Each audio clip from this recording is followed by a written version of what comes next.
Welcome back, everyone, as our Countdown Cup qualifiers continue on. This time, a different matchup, one that should be a little bit closer. It's going to be the Florida Mayhem taking on the Washington Justice. And the Florida Mayhem, Jake, they had a tough time with the Shock yesterday, but not quite that tough of a time. Yeah, I mean, they still put up a good fight, still had their good moments, against a team that looks incredibly dominant. So I think going up against the Washington Justice, this is a match where now the roles are reversed. I think Mayhem was the underdog against the Shock, but now it's the Justice's turn to be in that position. We'll see if their recent improvements are enough to take on an opponent like the Florida Mayhem. Yeah, and I mean, you think back to Florida Mayhem yesterday, right, where it was a tough series, right, where they were playing up against the Shock. They dealt with much of the same of what we just saw, where players like Smurf and Striker were just making life immensely difficult for the Florida Mayhem, but if there's a time to bounce back, I would say this would be it.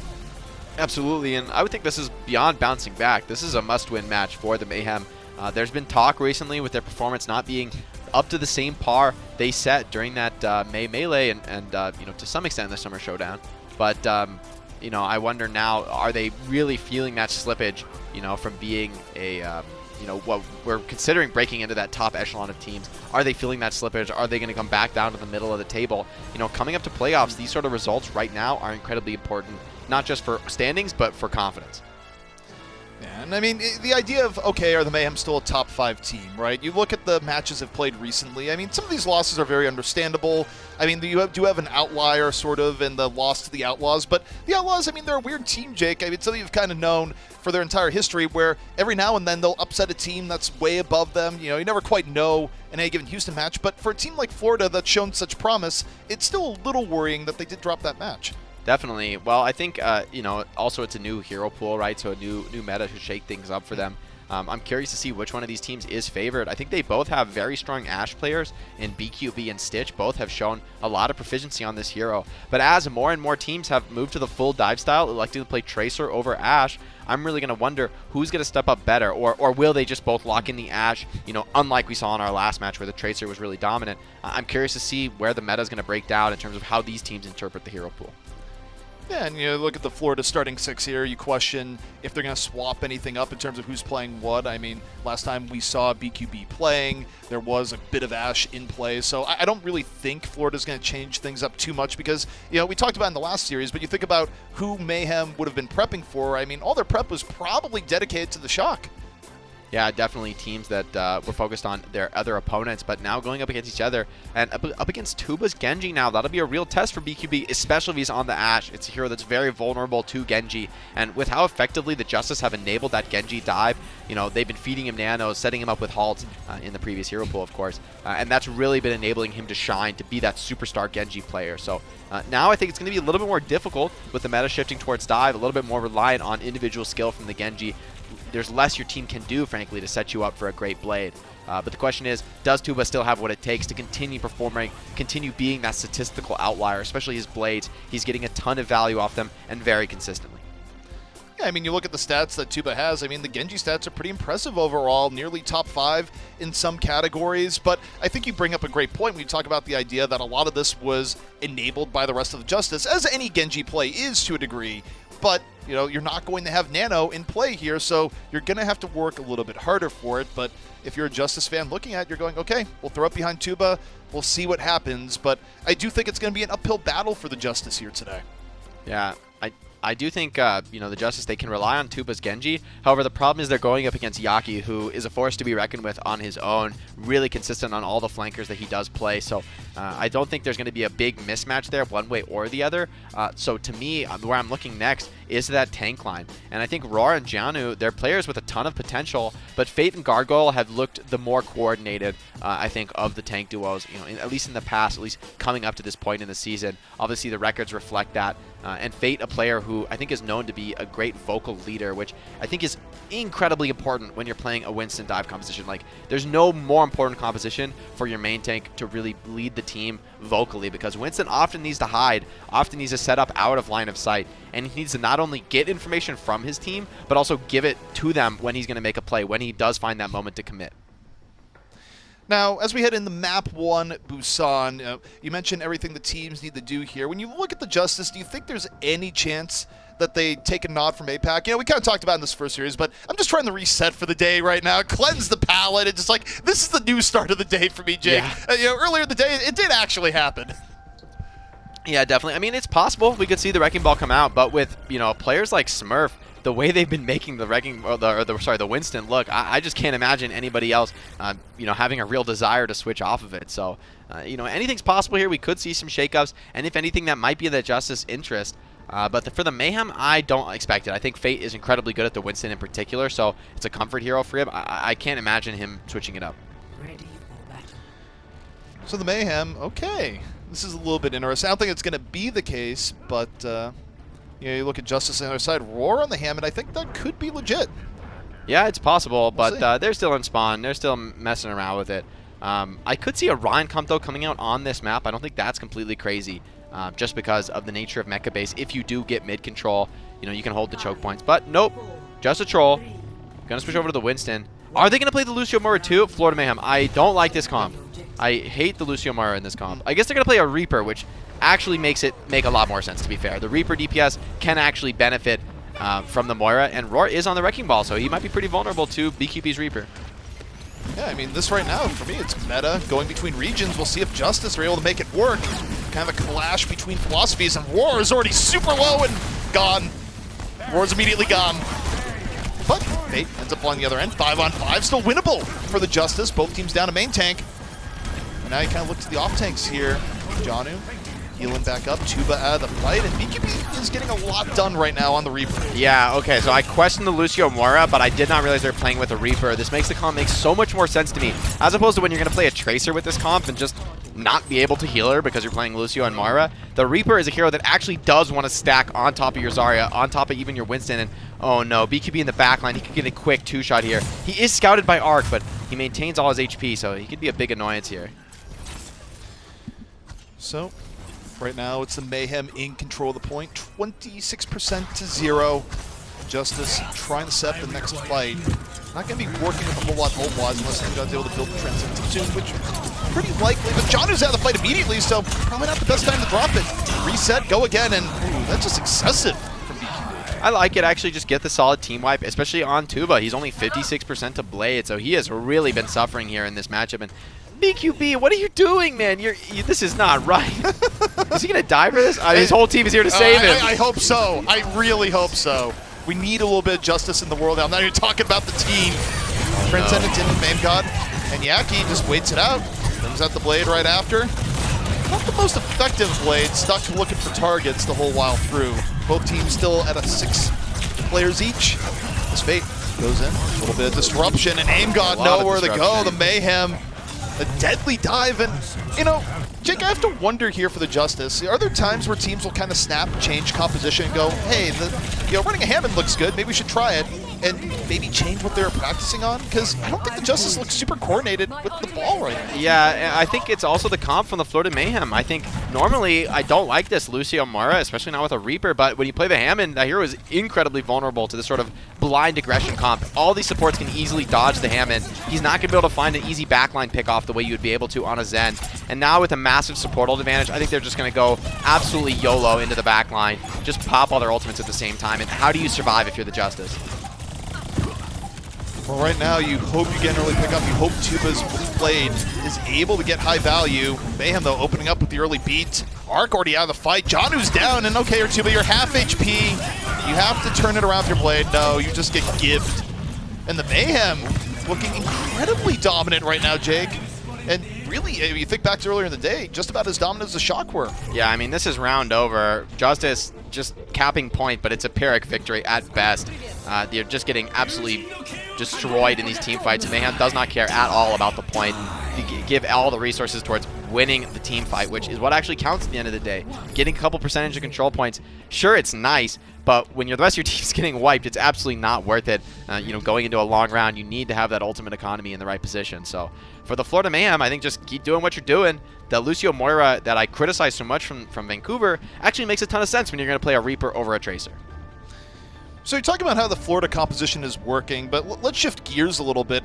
Why is what the Justice is running not working? And if it could work, what would they need to do here with the Ball Sigma to put Florida, you know, off guard? I actually think they should mirror match tanks here. I don't like ball into what Florida's playing. I think not only can almost all the players on Mayhem escape the ball, slam, and a minefield, but at the same time, Janu is getting just aggressed on. He's not able to get those long, stable fights that Sigma is hoping for. You can see already he's on this high ground, but I mean, how is he going to be able to push out from this position? You got to come cap the point eventually.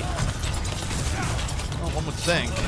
Mayhem, though, getting hurt in the neutral there. Both Fade and Gargoyle got super low, but the Justice are not able to fall through. They give him a chance to heal back up. BQB a little bit low. The Justice had an opportunity to a degree, but now the Mayhem, they heal back up, they dive back in, and they pick off 2 immediately. So the Mayhem, they were weak there for a moment, Jake, but they didn't let the Justice follow through. Yeah, nice work there by Yaki, just persevering through the bash because the rest of his team comes in right on top of him. Nice work by Fade as well. The bubble keeps Yaki alive, keeps him swinging, and now they have a pretty much uncontested coalescence. Remember, when the Shock were in the situation, Violet had Trance to counter the first coal. Aim God's only at 50%. That's the difference in these teams right now.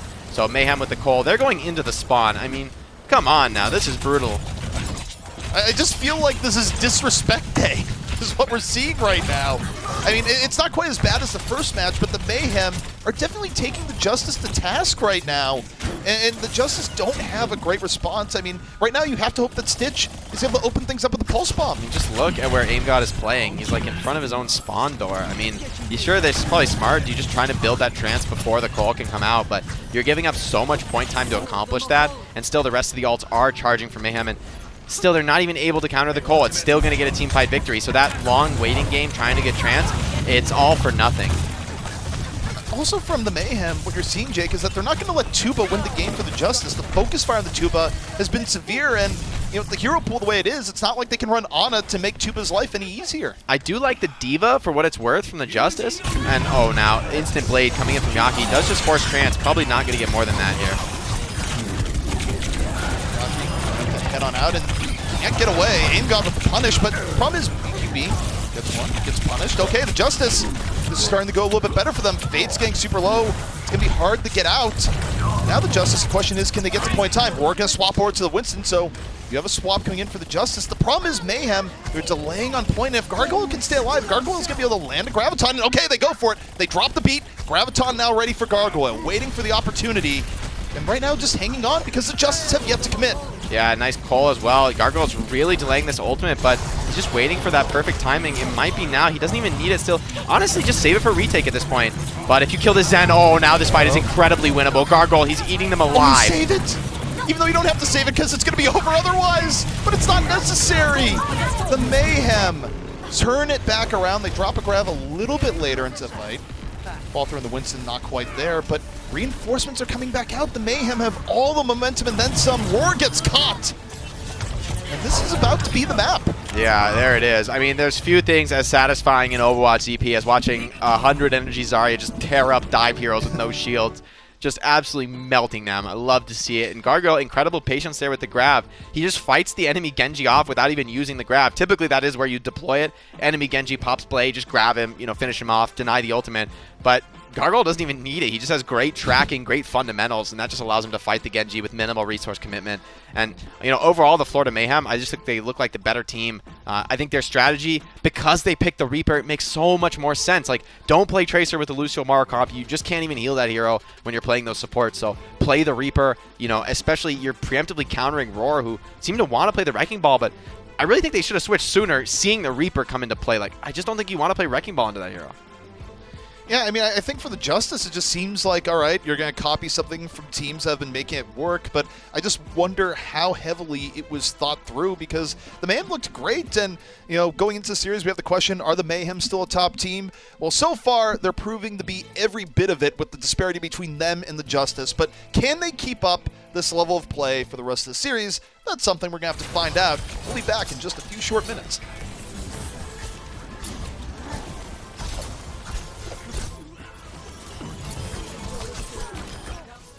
Coca-Cola is the official refreshment of the Overwatch League.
The Overwatch League is brought to you by Pringles Wavy. Big crunch, big flavor. And by Zip Chair Game, the official chair supplier of the Overwatch League.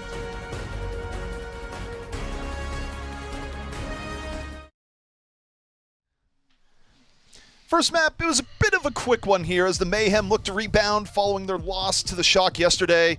And the Justice, they ended up bearing the brunt of that there, Jake, where that map was fast. Please no full hold, ZP. We're going to Kings Row. Please no full hold. Please no full hold. I want you to say it with me, chat, viewers. Please no full hold. Let's get a good game here. What if you break the Shock's record? You just go, oh, that's a cool record you just set. We're going to pay you back for beating us earlier in the week by letting your record stand for all of 20 minutes. Yeah, I mean, to be fair, though, if we want to get serious, I do think the Justice, they can still come back into this. I think it's going to be all about the tank matchup, though. I really think it was just a strategic outmatch there from what the Florida Mayhem were playing. You know, going all in with that level of aggression with the Reaper critically and the Zarya. You know, to play a hero like Sigma, in theory, gets a lot of value over time. But Zarya has such a great interaction with Sigma. You just run into him. You don't care about the kinetic grasp. You just zap him down with the left click. I think you need to get off the Sigma and just either take the mirror match or play so incredibly defensively that you're just building around your Sigma. You have to choose one or the other. They were kind of 1 foot in, 1 foot out with the Wrecking Ball Tracer Genji and also the Sigma, Zen, and Brig. So 3 defensive passive heroes, 3 aggressive dive heroes, and the Mayhem strategy is just cohesive. It's all in one. We're going to go in as a unit, fight together, and just snowball you out with incredible levels of aggression. So I think it's for the Justice, they could go either way. You know, I could see them playing this slow comp with Sigma, maybe, you know, try and do like a McCree or something like that. It could be hard, or an Ashe even. Those sort of heroes to build around your defensive comp, or what I'd more like to see is just match the level of aggression. Go all dive heroes. Maybe it's Lucio, or sorry, maybe it's Winston Diva, maybe it's Winston Zarya, but just maximize mobility, everyone aggressive, everyone mobile, critically the tank line. Yeah, and I mean, interesting enough, for the Justice, it really felt like they were running this because other people were running it but didn't fully understand. But who knows? We don't know how their scripts went through the week. But there is a substitution in for the Mayhem coming on in, where Byram in for Chris. And, you know, you think about a team like the Man where they swap supports to a degree.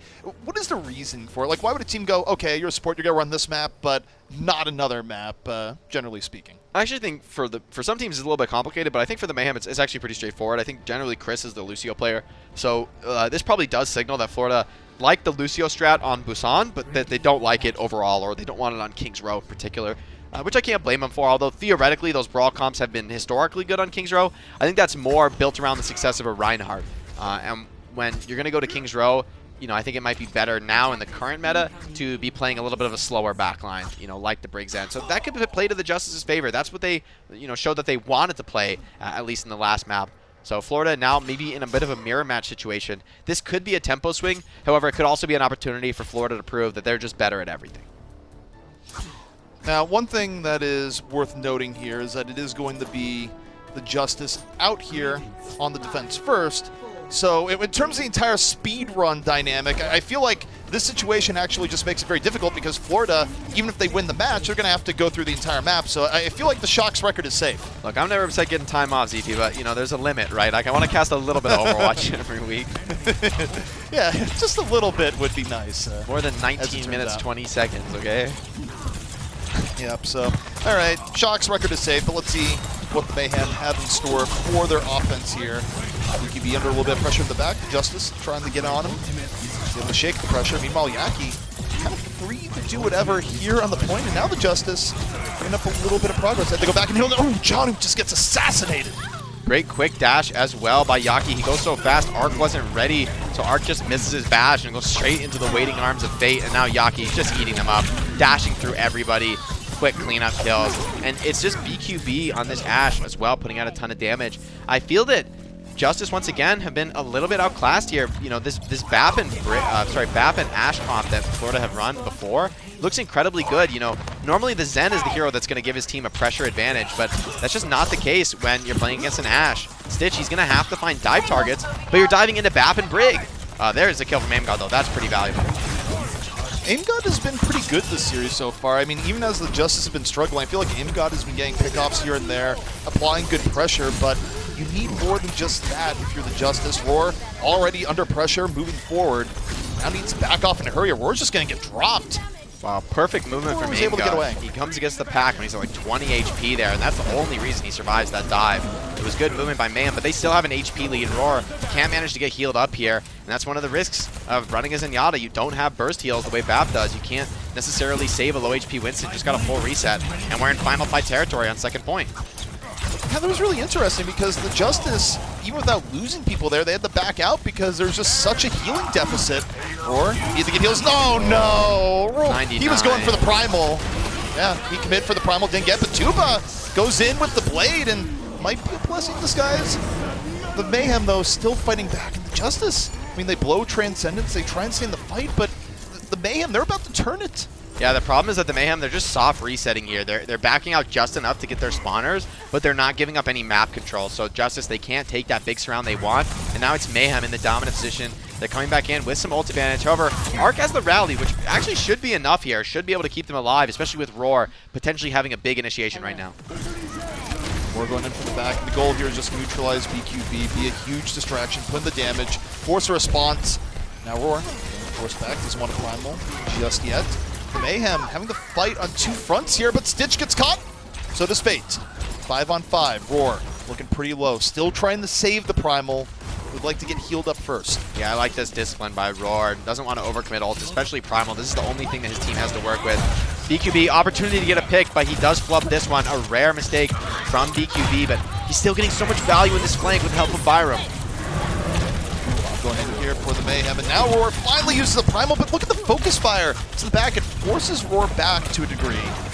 And now the Mayhem turning their attention more towards a point. Primal is over, and Roar again, the heavy focus fire taken down immediately. Aim God crushed by Yaki in the back, and the Mayhem just dominating the fight. Just love the way Florida plays this comp. When they utilize Brig to support an Ashe flank like that, it means Gangnam Jin is really getting maximum value on the Batiste, a hero that wants to be healing up low targets like Fate and Gargoyle when they're stacked up, can even heal Yaki as well. So you really let the Bap do his strong suit of getting a ton of healing pumped out, and at the same time, Brig get these small skirmish-based fights on the flank that enable her. So I think this is just a great use of the heroes that's really enabling the Florida Mayhem to succeed right now. So there's a window for Yaki right now. Aim God does not have Transcendence yet. If Yaki were to use it right this second, the Justice would not have a response, but that window is slowly falling, 93%. Here comes the Blade. Aim God does not have it just yet. Yaki looking for it, gets pushed back. And as a result, Aim God doesn't even have to use a Transcendence. The Justice deal with it on their own, and the Mayhem, a bit of a tougher spot now. Very nice pickup. Gargoyle is going to commit the Flux, trying to just stay alive here. He does get the kill onto Janu, but kill's going both ways. Remember, that is going to favor the defenders, especially now with the Blade out from Tuba. Tuba takes down Gargoyle. So far, the Mayhem have been dealing with Tuba pretty well. That time, Tuba gets just enough off the Blade to force the Mayhem back. But let's not forget, the Mayhem are still working with a pretty generous time bank right now. Yeah, they definitely have time to work with, but they don't have many ultimates to speak of, so the Justice could find themselves stabilizing here. It's going to be all about surviving this amplification matrix. That's the type of ult that, you know, whatever counters you might have can still just get those instant explosive pickoffs. So watch out for Gangnam Jin. It's going to be critical. He does deploy it. Amp Matrix is out, and for the Justice, it's a little bit tricky, where you don't want to give up too much ground, but you also don't want to use Transcendence just yet, but everyone's so low that Aim God has to use it, and now the Justice is going to look for the counter dive. The Mayhem trying to respect it as they go. The Immortality Field already down. Mayhem's still looking pretty healthy, and the Transcendence, it's faded. Now you look to Stitch. Has the Pulse Bomb, has worked way to the back. Looking for the stick, and no! Nothing but floor.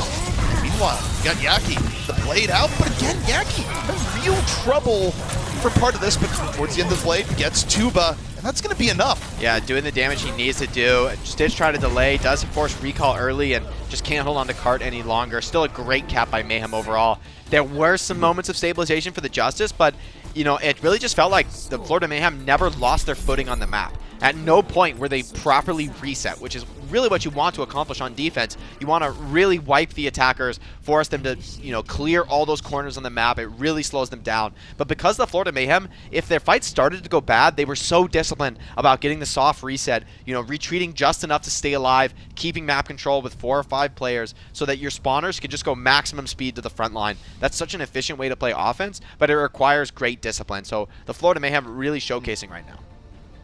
Yeah, it's weird. I mean, everything you say is accurate, and the Mayhem very much looked like the team in control, but I just feel like my paradigm for the day, I'm looking at this and like, wow, that was a really close match. Like, wow, what a slow push. Wow, you should have kept with 5 minutes overtime.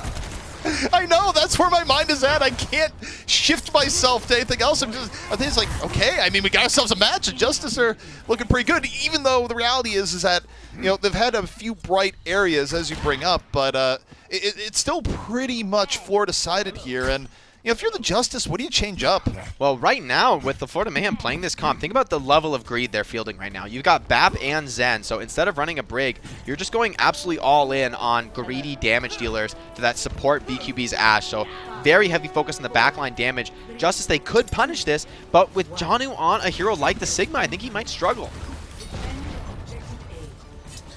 So the Justice on their way out. Look to Stitch and Tuba right now, and I mean Tuba again, a player we look at a lot given his importance at Justice in recent times. When they have looked decent, Tuba's been a big reason, but it's a harder battlefield right now for the Genji, given the heroes in the pool, and Tuba gets enough healing, works around to the side. The Mayhem right now, not doing anything crazy, Jake, just holding the ground. Well, that's all they're going to do with this comp. They do so much more raw shield damage. Janu is not going to be able to take any space unless his team dives in. He'll never win a shield trade against this comp. It won't even be close. Stitch as well getting poked down, forced to reset. So Stitch has to get active here, but I mean, they can't fight like this. You cannot win a fight in a choke like this. I'm sorry, but this is not correct from the Washington Justice. Like, they're fighting in a long extended choke sightline against a comp that just does like triple your shield damage. I mean, you need to dive. If you don't dive, this Ashe, Zen, Bap, they're just going to hold their left click key and destroy you. Especially when you clump up there and you start giving BQB crazy dynamite opportunities, which means you're going to have to deal with a Bob sooner, and you know, you start really running the risk of running behind an ultimates, and you lose the early pickoff there. You get staggered. And take a look at Yaki and BQB. They're going to build, potentially be ready for the next fight, and it's just burning so much time off the clock. Oh god, Fate is going in on this. This is an incredible level of aggression, and it's perfectly timed. It looks like it's going to be enabled with absolutely 0 ultimates as well, so just a dream scenario for the defense right now. Does pick up a pack on Tuba, but he's just instantly bursted, not going to be able to get too much blade. And Fate has the discipline to trust his healers as well, so I mean, the Justice, they seem to approach this so differently. Honestly, I don't like Janu's pick on the Sigma. He's 40% ult. He's getting just destroyed. I think he needs to play like a D.Va, a Zarya, a Wrecking Ball, a hero that enables you to dive in aggressively, or else you need to mirror the Florida Mayhem. You cannot win on a long shield trade. Yeah, and I mean, you see it in the neutral game right now where Florida's just getting to do whatever they want. And it's just difficult for the Justice because you look at it and go, what are they looking for? And everything they're trying to look for is advantage Mayhem. But, okay, Janu proves his worth on the Sigma, finds BQB. The problem is, he's so far out, he gets immediately cut down. But Stitch in the back lands a pulse bomb. The Justice, it's a little bit sloppy, but it's working out, Jake. Yeah, I don't know how it happened, but somehow BQB did get bursted down. I think that must have been Aim God contributing a lot of damage there. Maybe Tuba, but most likely that's Aim God. That's really the only long-range damage threat they have. So props to him, I'm sure, for putting out some good work there. And when BQB falls, they do lose that incredible advantage that they once held in terms of shield break. However, I think going into the rest of the map, I want to see Justice like that. They didn't win that because of the better fundamentals. They won that from a nice pickoff. So I think in order to win the map, they're going to need to do a better job of pressuring this greedy backline overall. You can't just play these long extended fights. I totally agree, and I mean, one interesting thing about that last play is I wonder if we're seeing Janu try and be more aggressive than even the Normans. Ooh, Stitch just crushed. Where, you know, your team is struggling, right, Jake? And doesn't that make players want to try and almost overextend at times to try and make that crazy play? I mean, you need to get aggressive. I just don't think Sigma is the hero to do it against what Florida Mayhem is fielding, right? When you're mirroring against an enemy Sigma, it's very important that you're winning the shield trade, or at least that it's competitive. But it's just an absolute stomping in the shield trade we given these comps. But that's exactly the dive. Caught by Stitch. Yeah, it works out. However, the Mayhem are still reasonably healthy, but with Roar just going into the back, the Del BQB, it's heavy disruption. The Justice are going to be able to keep pushing the payload while this goes on. Yaki can't get away, and you know, the Justice, this isn't too bad, but they need to really pick up the pace. Yeah, definitely. But, I mean, dives like that are what you need. Gangnam Jin was just a little bit late, I think, on the Immortality field. That's the reason that Byram did fall. But now Byram has Trance, so it's going to be a lot easier for him to stay alive. And if you can stabilize here, I think you're very happy on the defense. Defense, I mean, they're going to have their opportunity. They have both support ults up. They're going to open up the Amp Matrix here. And for the Justice, it's sort of, you have to respect it.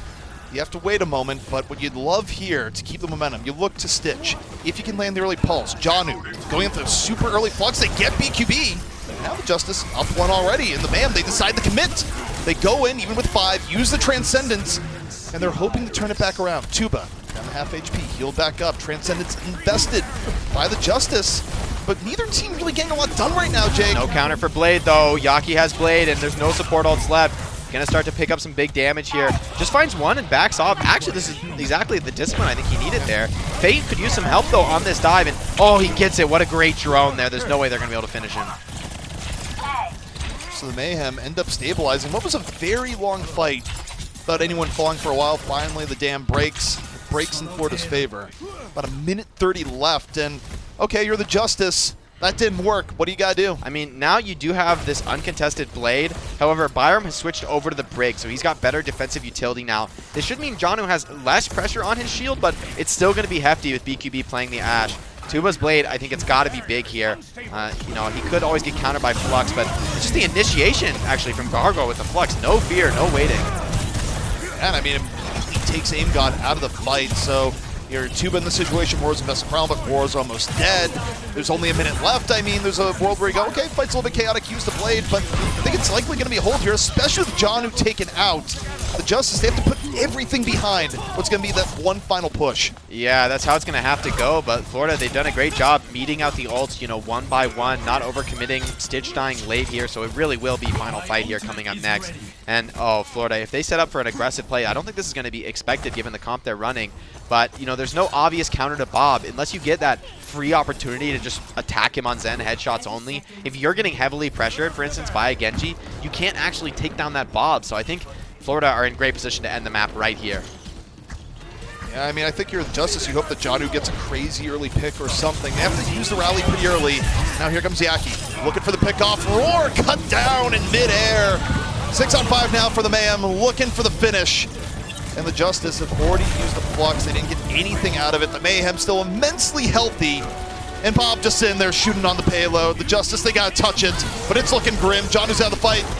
Now it's Tuba trying to be the hero, but against the odds, it's gonna be tough. Stunned, pushed around. Genji OP, by the way. Yeah, it's tough. And now the Justice just trying to keep it going, and they get Fate. The Mayhem a little bit over and in. The payload still being pushed, and the Mayhem have yet to finish this off just yet. You got Respawn starting to come in now for the Justice. Yeah, great switch by Janu onto the Hammond. Yeah, so the Mayhem, just when you think they have it in full, they don't finish off enough for the Justice. They let the respawns come in, and Roar getting real close to the Primal Ray. Janu to the back. Super low HP, but here comes Roar, the backup. And Janu's somehow still alive while all this goes on. Gargoyle, Flux to the back. He takes down Aim God. Mayhem hitting back out onto the point, and this last gasp here for the Justice just about over, and they can't stay on the point. Yeah, and talk about narratives there, ZP. That's exactly what we talked about the Florida Mayhem doing so well on the offense. When the fight starts to go wrong for them, they have the discipline to soft reset, to start retreating before they're actually team wiped, before the Justice can really just route them and dive into the backline, get all 6 kills. And they did that well on offense, but honestly, I think it takes even bigger amount of discipline to do that on defense. It's overtime. You just, oh, we use our ults, like, let's end the fight right now. No, as soon as the fight starts going bad for them, as soon as they can't quite clean things up quick, you know, Janu's coming back on the Hammond, they're already resetting, and they're able to hold at the end of second point there, where if they actually got wiped where the cart was, it's overtime spawns. They would lose second point. But because of that discipline, because of that intelligence, that call from the team really ensures the victory there on Kings Row. Yeah, and overall, throughout the course of that, the entire map, really, it was just very one-sided. And, I mean, I think the Mayhem are still showing why you have to respect them as a top team, where, Jake, one of the biggest things you can look at is just difference over teams that are weaker, and I think the Mayhem is playing quite well right now. Yeah, you know, honestly, I'm a little bit upset at the Justice there. That first push they tried on attack, I mean, I'm sorry, but that's super not correct there. When you're attacking down that long hallway against Bap, Zen, and Ashe, like, how could you possibly win there? That's an environment where both teams are just going to attack each other in an open sight line. There's no flanking there. You know, there's nothing crazy. There's no pickoff that's going to happen. You're just going to shoot each other's shields. And guess what? One team's playing an Ashe and a Zen. The other team is playing a BAP and a Zen and an Ashe, and the other team is playing a Brig and a Tracer. You need to be diving if you're going to be playing that comp. They started to do it more going on to the series, going on in Kings Row, so they figured it out, but you got to be doing that from the start of the game. That's what Overwatch is all about. You don't want to give free fights free ultimates. Well, that was a little bit of analysis of our own, but you know what? We got our Watch Point halftime show, and they're going to dig a little bit deeper into this one.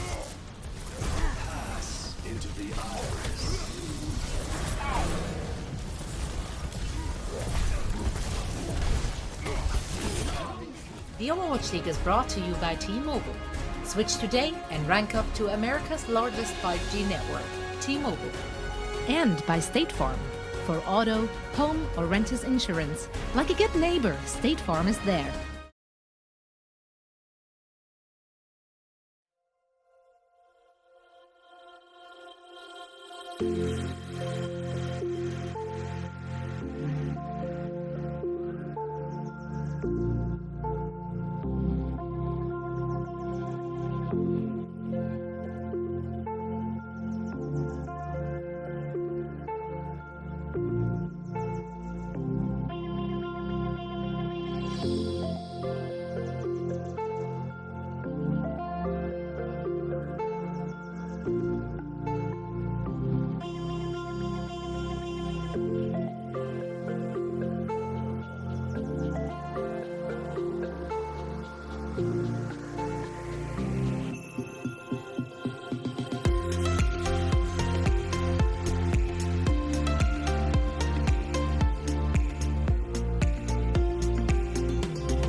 Welcome to our game break presented by Cheesy Grooves. Zoe Casa and Reinforce at your service, and we're about to talk about what the Florida Mayhem and the Washington Justice were up to in those first two maps. So let's kick things off with our first map. We were headed to Busan, and Florida showed us their Reaper comp again, and once again they're looking very dominant. How do they make it work so well, Costa?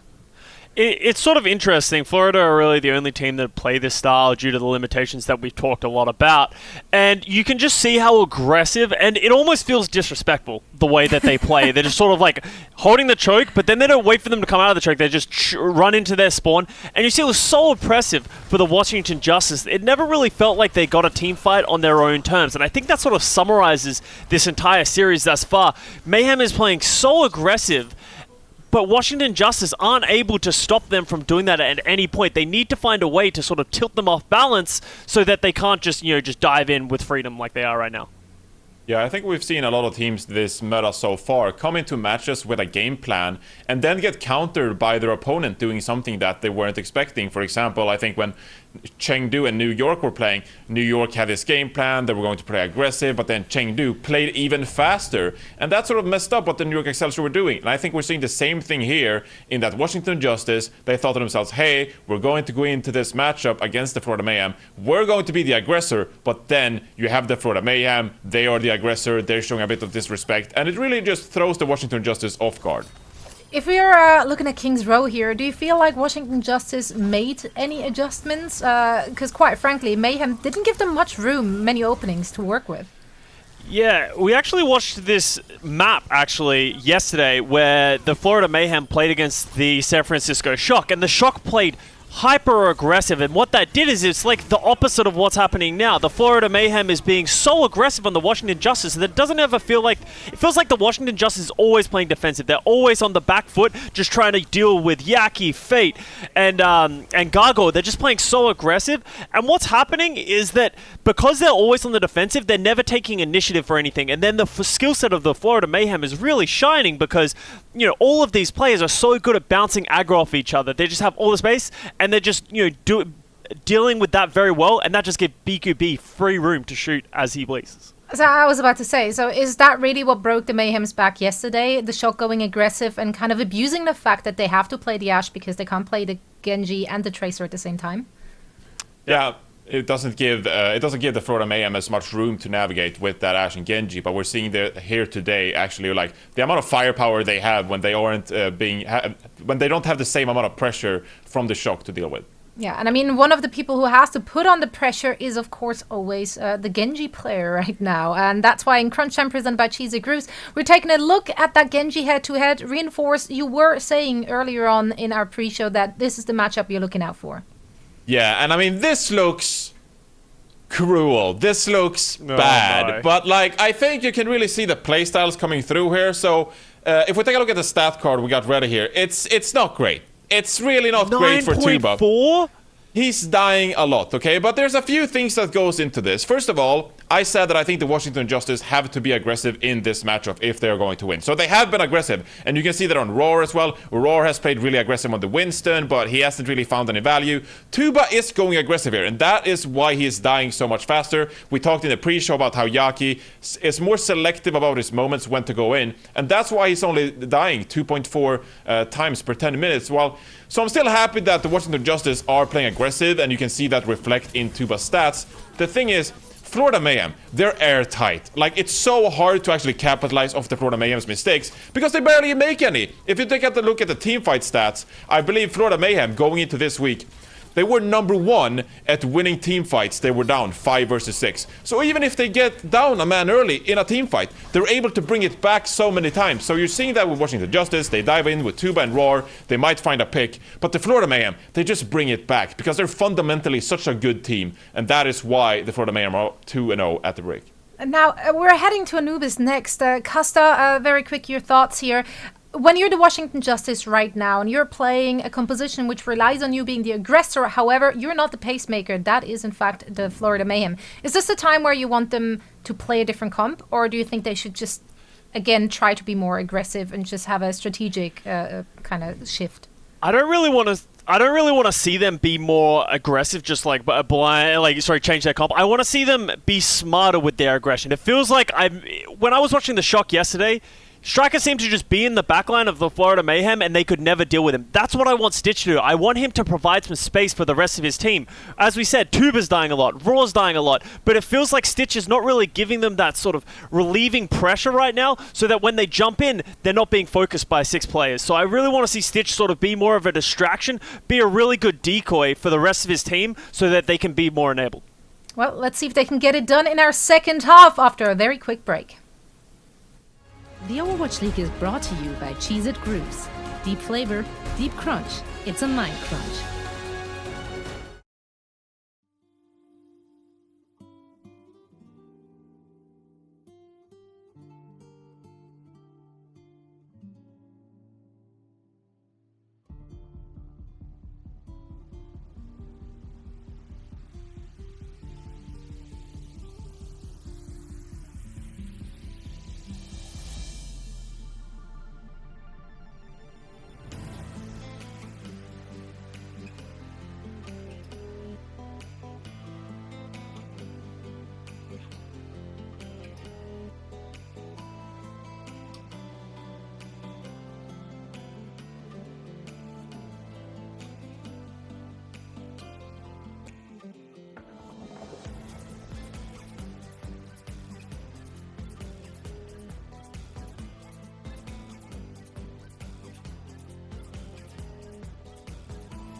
The Mayhem proving themselves fearsome once again against Washington Justice, a team that's been looking a little bit shaky today. It's 2-0 after one half of play, Jake, and I gotta say, Mayhem have been looking good. Yeah, they've been looking great. I love the discipline from them. They know when to back out of a fight or when to passively reset and just, cut their losses, really. And I think that level of awareness and discipline, whoever's main calling for this team, I'd be really interested to hear from them, assuming they win in the post-match interview, because I think like that level of calling, whoever's doing that really is the one responsible for this win, because so many fights, so many situations have been saved for the Mayhem because they're quickly resetting and taking that soft reset where they keep map control. That has been the difference maker between these two teams. Okay, I honestly, Jake, you're saying that's a difference maker, but I have an alternative theory here. And my alternative theory is that whatever shirt I'm wearing, whatever team I'm supporting, that's a team that does well, because that's also been the case all day long. But if you want to get your own shirt and say, I can wear it better, I can support my team in a way that makes more sense, well, you know what? You can get your own part of the Overwatch League Hero Collection at shop.overwatchleague.com/hero. And you can pick up one of these shirts because, they're pretty cool. Any OWL teams who want to sponsor me to not wear your merch, just hit me up. You can find my business email on my Twitter. So, yeah, just let me know. I'll never wear your merch. You got to pay me for it, though, because I can curse you, apparently, in our sample size of 5 maps so far. I'm not too lucky. Honestly, that works out, and you get paid, Jake, so it's all the more better. I'm just selling out product. You're lining your pocketbook. I'm selling out my soul here, ZP. I don't care. I got no fear, no shame. It's fantastic. But now we're heading into Anubis. No swaps between the teams sub-wise, and you're the Justice. You're looking at how the first 2 maps transpired. I mean, do you get silly with it? Do you just try and play meta? Would you argue that they've already been silly with it and actually should just run something a little bit more normal? What do you do? I mean, they've been running relatively standard compositions. I think it's actually the Mayhem who've been taking, making their own unique take on the compositions, right? They're playing mostly heroes that are considered strong, but they're shaking it up and making these little adjustments in ways that I think make a lot of sense. When they have that great defensive position on King's Row, they go for the all-in greed. You've got Ashe, you've got Bap and Zen. You're running all those damage dealers, really amping up your greediness, where most teams have stayed on the full dive with a break. So I think Mayhem have showed they're really adept at balancing things out in the hero pool. Even though this meta is very new, they looked very adept at those subtle adjustments that I think define the top teams in the league. Yeah, and you look at the Mayhem's record right now. They're 12-6, about to be 13-6 should they win the series. And you think back to what we were talking about at the very beginning of the series, where you're wondering, you look at the recent record, are the Mayhem still a top team? And look, I think you look at how they've been performing against the Justice here. I think the answer has to be yes. I think Florida is kind of prone to putting out a bad game here and there, but the way the tournament system works, they pick up a win here, they'll at least secure themselves an okay seed going into the Countdown Cup, and I think there's still a lot of potential for Florida, not only for the overall season playoffs, but the Countdown Cup as it stands. Yeah, we talked about this match being a must-win for them, and it looks like they're going to do that and then some. This looks, super dominant, pretty much so far in the series. But I think that really does come down to the strategic mastery from the Mayhem. They're playing better compositions, adjusting to the maps more effectively, and they're also they're executing more effectively. They're, very cautious with the soft resets, with, keeping map control at all times. So their fundamentals have been incredibly strong and deserving of that title of one of the top teams in the Overwatch League. Tiny little factoid here between the two teams. Justice historically do fare a little bit better on Anubis than the Mayhem do. Not sure if that'll be the case here today, but if you're a Justice fan, you take any little bit you can get. As a Mayhem right now, they're first to defend, and the Justice head into the side room. Very common approach. We're seeing the same match we saw in King's Row, and again, this is a quick dive from the Justice. This is what they need to do, but so far it's not working great. AimGod does find one. If AimGod could clean this up, that would be massive, but Gargoyle gets the next kill. Fate, though, dropping low. This is still a fight for the Justice. They still have both supports and Jonu alive, which is a stable base from which to fight, even if they've lost everyone else. Now, this is really interesting for the Mayhem, where, okay, Byram gets picked off early, AimGod versus Byram, and now Byram's swapping to the Brigida. What do you think about this? Well, this makes sense against the double dive DPS. He wants to go a little bit less greedy. You're still the greedier team, just out of virtue of running the Ashe, who deals way more damage than Tracer in a long fight. But, now the Brig is a little bit more optimized to survive that burst. But this time it's Tuba winning the fight against Yaki. And, ooh, very sharp headshots from Tuba. This has got to be first point. Tuba with 3 so far, breaking it wide open for the Justice, and we said at the beginning, this is what the Justice needed out of Tuba to make things happen. And yeah, falls at the very end, but more than did his part. And that's going to be the Justice getting point A, and a decent time at that for Anubis. So, a little bit of hope for the Justice here. Yeah, definitely some great work there, especially Tuba. I mean, that was a very personal performance-based first cap. Wins the duel against Yaki, and then just absolutely destroys BQB. I mean, that was really pretty with a nice, quick double headshot. Very precise from Tuba. Very hard to do that while jumping around a target's head. And the Justice, I mean, take a look at the ult economy here. They're going to have one of the best chances possible, especially if they could get an early pickoff, Jake. Yeah, rally lead is worth a lot. Early blade now from Yaki. Both support ults have been forced, and BQB finds Stitch. I mean, this push might be over before it really began. That's one of the more brutal things when you're running a Tracer versus the Ashe. I mean, you do go down in one headshot, and in that case, Stitch just gets caught, and it really delays everything. And that's a particular facet of Ashe that BQB has been so good at, sniping down those enemy Tracers. It makes all the difference in the world. It's one of the most high-impact pickoffs you can get, because Washington, they need to die. They need to get explosive, quick kills, and when you lose your Tracer like that, it's just not happening. Oh, no, and a missed Flux. Oh, yeah, that Flux was nowhere close. Roar, decent juggle here in the back, but while this is happening, he's not being part of the front line, and the Mayhem just roll into the Justice. And the Justice have no choice but to back out, but it was a costly fight, Jake, that gives the Justice nothing. Yeah, I'm kind of worried now for the Justice. They're going to switch to the Lucio Moira. You got to play something besides Tracer. Please do not play Tracer with this comp. Please, Washington Justice. I'm begging you. Oh, no, they're going to do it. I hate this. This is like my ultimate pet peeve. Like, it could work because it's Anubis, I guess, because it's very close range, but how do you heal the Tracer in this comp? How does she get health? Just like go eat health packs? I mean, I guess there's no enemy Tracer, so that's a bright spot. She doesn't have to duel with no health. She can just shoot tanks with no healing. I mean, the problem there, though, is that half the time you're not even looking at the scenario as, oh, who's going to heal Stitch? Because Stitch is just getting body bagged by BQB, landing a headshot. So, I mean, it's still not great the way the matchup has been panning out. No, and Byram has rally, too. So this sort of all-in aggression from Lucio Moira, unless they can just burst Byram down, that's pretty much what they have to do here.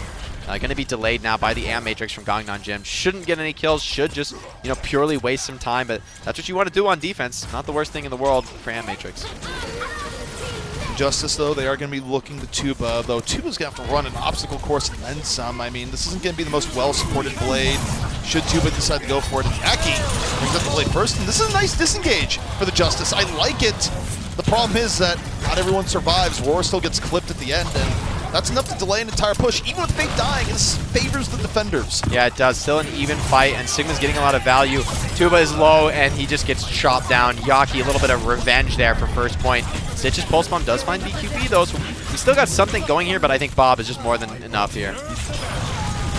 I mean, the golden rule for any assault map is that if you're the attacker and you lose someone early, if you don't immediately get at least 2 people from it, you're probably not going to take the point. It's just very difficult to trade out and expect to win as the offense. Yeah, it's not really a winning play here. Arc starting to build up that sound barrier, but he doesn't have it yet, and with no ultimates on the table, I mean, if Gargoyle just finds a big flux here, which is pretty natural to do on Anubis defense when the enemy is going to group up in these chokes, there's just no true answer. So you're going to see a dynamite from BQB, a dash from Yaki, Fate jumping in. Like, everyone is going to attack on this Gravitic Flux, and it should just be a free team fight. If anything, the Justice, you just kind of act like you're about to go in and make the Mayhem get impatient. The Mayhem have been playing a little bit cocky for parts of this, and maybe just hope the Mayhem overdive, get an early pickoff, and punish that way. It's not ideal, but this Roar and Tuba both down super early. They both have back out, but okay, you're baiting the Mayhem out, but the problem is you don't keep Roar alive, so the Mayhem have already gotten what they need. Yeah, and they do use Coalescence as well, which is an important ultimate, pretty significant when you're playing this dive comp, and it's just a pure defensive one. Now Fate once again attacking the back line. Very aggressive plays. It's not being punished at all. What do you think of, we didn't really talk about it, but what do you think about this D.Va swap here coming into the Justice, where decided to go to it and hold the phone. We got to beat out Anna Blade, Tuba to the back, but Janu and the D.Va already down, and nothing happens from this Blade, Jake. No, I mean, he did a lot of damage, but it was just hard countered by Rally plus BAP healing. I mean, you can see most of the players on Mayhem still have armor stacks on, which means the Blade didn't do that much. So Genji really suffering in this comp that lacks enabling. I mean, this is why I don't like Lucio Moira with these dive comps. Like, you just aren't efficient at healing your DPS. And even your tanks is not the best. These tanks want to be diving in. They would love to, like, be primaling with a Zen Orb. They don't want to be having a Moira rushing in to heal them. This is pretty deep. Oh God, what is you he take a look at the doing? time, 30 seconds. Fate is so deep at enemy lines. I mean, I get it. You pass all defense, you're maybe a little bit bored, but now BQB is down. The Justice have taken out 2 already. And here with Arc out of the fight, this is a real opportunity for the Justice. And if they take this, it is Florida's fault for Fate just going so deep. Yeah, the call God from finds Aimgod. Yaki, gets 2, and the Justice, Jake, they're potentially about to take this. Oh, is this really happening? Maybe a bit of overconfidence. Now Mayhem, they need to at least get overtime here. That's really, really important. Looks like they will be able to get this very close. Okay, they do secure overtime. Justice probably going to get the cap here. Probably, though, as I say that, Byram 98 to rally. The raid boss. She's activated. She's spawned. Uh-oh. There's a chance. Brigida's on the way back out. BQB's already down, but here comes Yaki. Played out. Not a lot of support behind it. Whipping left, right, and center. Doesn't get what he's looking for. And the Justice do get the cap, but okay, let's just rewind and think about this. Jake, what reason do you have as a Winston when you have 1 fight to go to be primaling at the enemy spot? I actually think the primal wasn't too terrible, but the bigger issue was the fact that BQB died as part of that aggression. So the primal into the spawn, you know, when it is truly final fight, there is justification for that, right? Zoning the enemy Genji creates a lot of space for your allies. And then especially when Fate is able to end the primal by landing back in on the choke and disrupting the push. But the fact that BQB fell early meant that they lost that crucial damage threat. So I think that was really where the defense fell apart. And on top of that, I think when they tried to kill off Aimgod and Coalescence, I think they got him down to like 20, 30 HP. Here we can see a replay. This was really the key moment. They commit hard onto Aimgod, and it just doesn't work. Less than 20 HP, but he just has a little bit too much health. And that's really where I think their defense failed.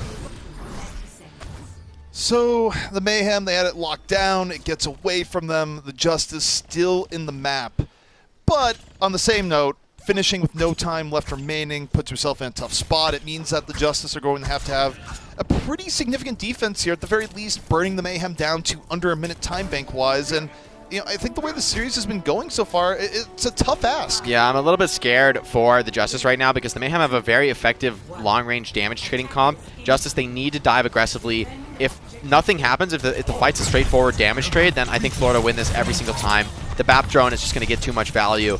So for the Justice, they need to force these cooldowns and then find pickups. But against BAP Brig, that is a tall order. Well, Mayhem don't have to worry too much in regards to time pressure. Hey, going in while half HP. Support, though, all around him. Brigida more frontline than Fate is at this point. Justice trying to get pushed back. Healing still there. Fate going in for another go, and this time Janu can't get away.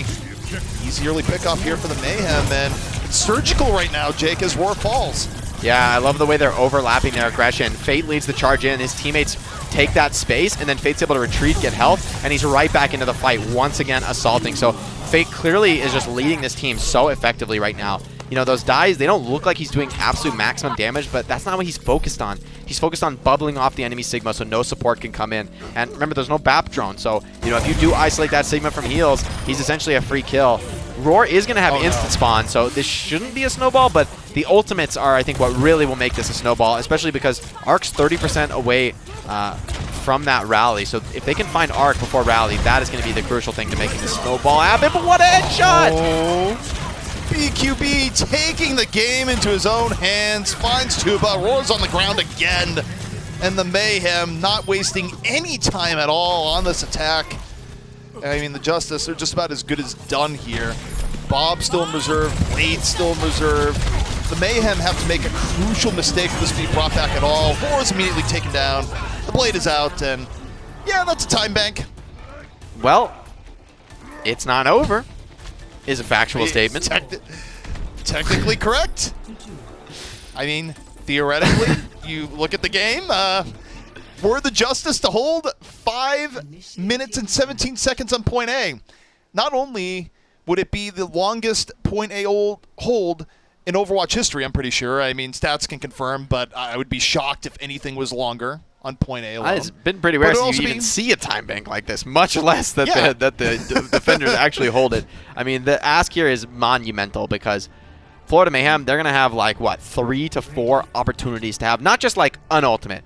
They're going to have, like, 3 to 4 opportunities to literally use 6 ultimates at the same time. And somehow, some way, the Justice need to weather that storm. So this first fight, it has to be flawless for the Justice. Like, I'm talking they need to just sweep the floor with the attackers, get a big bank of ultimates, and then sort of meet them out one by one and play incredibly cautious from there on out. That is the road to victory.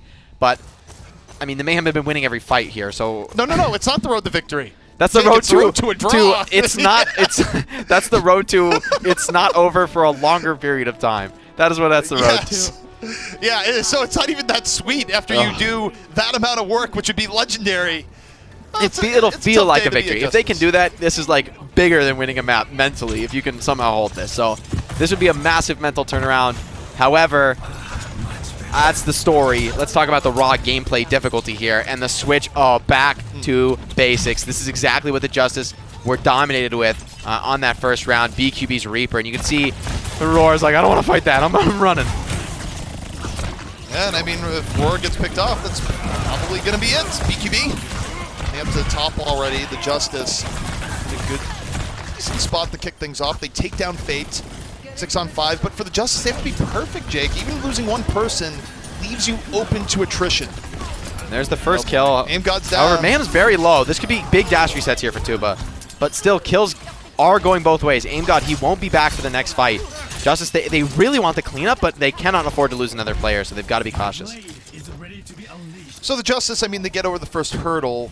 I think they'll be back up to a full 6 before the Mayhem take another attack. But let's not forget, too, on the defense, it's not even just a full point. They have to defend 33%, Jake. Yeah, you cannot give up any point time. Stitch with the pulse bomb, though. He would love to find an early stick off, but he should just be bubbled. Yeah, fade and bubble. Well, Tuba has a blade on the other side. It's got to be big because Janu's out of the fight already. 2 for the Justice. Tuba put in some work, and the Justice staying alive for now as Aim God goes wild. Crazy stuff from Aim God in the back. The one player that has been performing for the Justice all day long. I mean, this is... all right, the first hurdle has been jumped, ZP. There's like 4 more hurdles of hard team fights. So let's... I don't want to get too excited here because now we're under a moment here where Justice they won the first fight off better play. They won the second fight off better ultimates. Now they're in ultimate deficit. This is the hardest moment, potentially, of the whole defense. But the first hard Justice, moment, I'll say. You have my intrigue.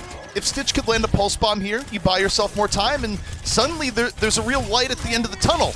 I want to believe. I'm actually invested at this point in the crazy comeback here for the Justice. Aim God off on the flank, looking for the Mayhem, putting more pressure on the point. Yaki, the blade's ready to try and put this away here and now. Aim God uses a Transcendence in response. Argwa already down. The blade Healer's dead. Has a little bit of a tough time, but okay. Aim God and Stitch are down. The Mayhem going, no. We're not going to do this crazy fairy tale story. We're going to use our ultimates. We're going to go on the point. We're going to end this here and now. That's the series, but for a moment, we had the beginnings of a story. Well, great work by the Mayhem there, playing a composition that isn't designed really to win the first fight, but is just designed to give them inevitability. You know, even if they were to fail that fight, they would have had a fight coming in with the Grav.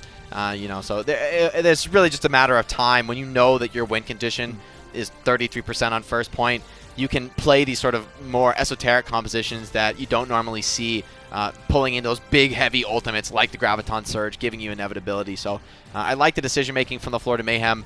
Pretty much throughout the series, I love the comps, I love the way they executed them, not just on an individual level, of course they played really well, but the team play, the decisions about when to actually stay in a fight and when to soft reset, when to back off, you know, hold the important ground on the map, let the enemy get some objective progress so that you have a better fight more quickly in the future.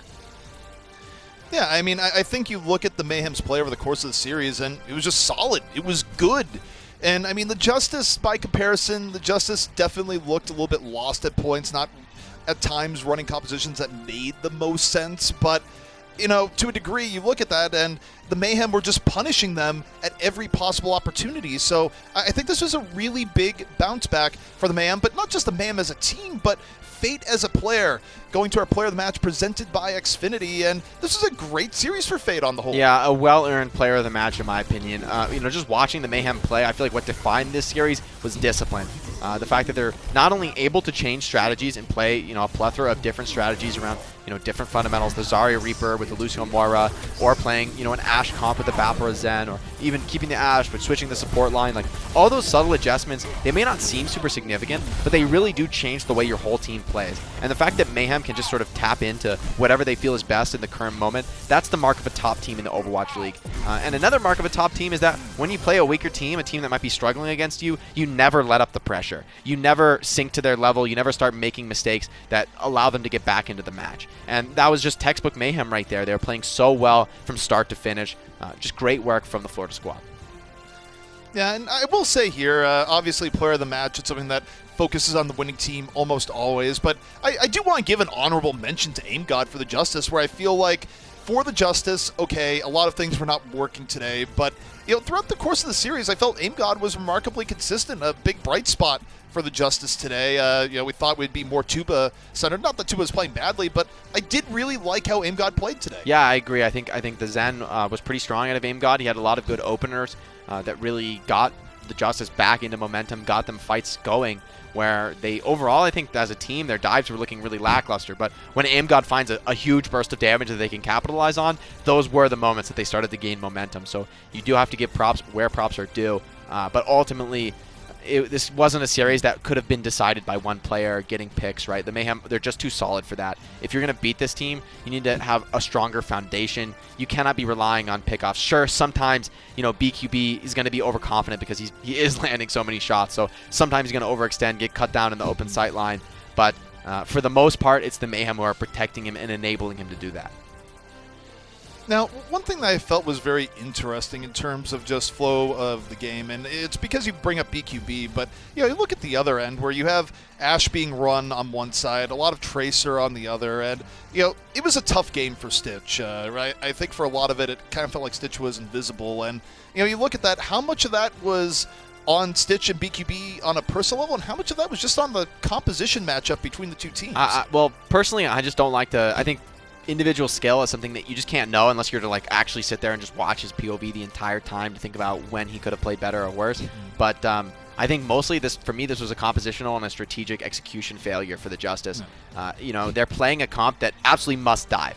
Right, when you're playing against Bap, Zen, Ashe, you must dive. If you play a long, slow fight, you will lose. There's no question about that. There's no possibility. Unless Aim God just finds a solo kill, you're going to lose. So I think my issue with the Justice was that they weren't, sure, a lot of teams have success, with the aggressive dive comps, with the Tracer and the Genji, but what they're doing to have success is they're initiating, they're being the aggressor. If a team plays, if you look at the SF Shock and they're going to play Tracer Genji, you better believe that if a team's going to play, a BAP and a Zen and an Ashe, you better believe Shock is going to initiate that fight. They're going to be diving straight into the backline, starting it off, trying to get a skirmish, trying to get a numbers advantage, using their mobility as dive heroes. But the Justice, they played that one fight on King's Row, and I was just appalled, really, because they were playing a slow damage trade style against a team. It's like trying to do that against a Bastion. It's like that same equivalent. You would never do that against a Bastion. You just know it. You have to dive him. You have to pick him off. But they did the same thing against a comp that functionally accomplishes the same thing. If it does more damage than you, you don't want to shield trade it. You want to dive it. You want to skirmish it. And that's where I felt they were a bit lacking today. I love you use the word appalled there. It's one of the most severe words you can use on a broadcast. It's not profanity. But to that note, let's go something a little bit brighter from the Florida Mayhem side, where with the win here today, the Mayhem are a decent spot seedings-wise now for the Countdown Cup, where, they don't have it in them now to be 1 or 2, given their record, but being at number 5, it still means that you're going to get matchups that are significantly more favorable than you would if you were down in the dumps. Yeah, and depending on how the rest of the day goes, the Mayhem could improve their standings really significantly with this great result. Depending on, let's see how the matches go, but it's possible they could jump the Gladiators and the Fuel, I believe, to get a very high seed. And I think after last month's tournament, the Summer Showdown, not going exactly how the Florida Mayhem anticipated, losing first round, this is the opportunity for them to rebuild that confidence going into playoffs. There's a reason it's called the Countdown Cup. It's about preparing for playoffs, not just in terms of the comps you play and your gameplay, your strategy, but building that confidence in a very high pressure situation that is incredibly applicable to playoffs. It affects everyone's mentality and your momentum, which tends to be the most important thing for a team esport like Overwatch. Well, especially when it's such a long season, right? Where I think mentally for a player can really get to you if you've been losing, and the months just keep on ticking by, and you just look at your record and it's not getting any better. I mean, that's tough. But the opposite is that even if you had a tough season up until this point here in the Countdown Cup, if you suddenly turn it around and go into the playoffs with momentum, it can make all the difference in the world. You think back to the inaugural season, you have storylines like what happened with the Spitfire, where the Spitfire thought they were down and out, won a map that they didn't think they would win, and just rode that momentum all the way to the very end. So momentum, it's a thing in all forms of sports, but especially in esports where things can be more mental at times. Well, it's an incredibly mental game, ZP. It goes beyond the mental difficulty and the strain of actually just executing the incredibly difficult things that you have to do to be one of the best Overwatch players in the entire world. But it's also a team sport, right? Like you need to be coordinated with your teammates. You need to be active in comms, talking to each other, feeding each other information, asking for help when you need it, giving help when you can. And those things are what I think is really enabled by momentum. When you have confidence in your teammates, you don't think about their calls. You just do them, right? You just have that instant execution. There's no delay. There's no, wait, is this the best play for me? You can just have the confidence. And I think you're looking at the top teams right now in the Overwatch League, there's no question that they're feeling it, that they're confident in their teammates, that they believe they can win every match. And you just need that, I think, to be at the top level. So for a team like the Mayhem, a win is huge here, but could be even bigger to go into the Countdown Cup with another win. And, just to kind of talk about things again, insight to how good Florida is feeling. We got the man himself here for the interview. We got Zoe. Thank you with so Fate. much, ZP and Jake. Of course, congratulations, Fate, to you and your team. And Swingchip, hello and welcome as well. And thanks a lot for helping us out with translations. No worries.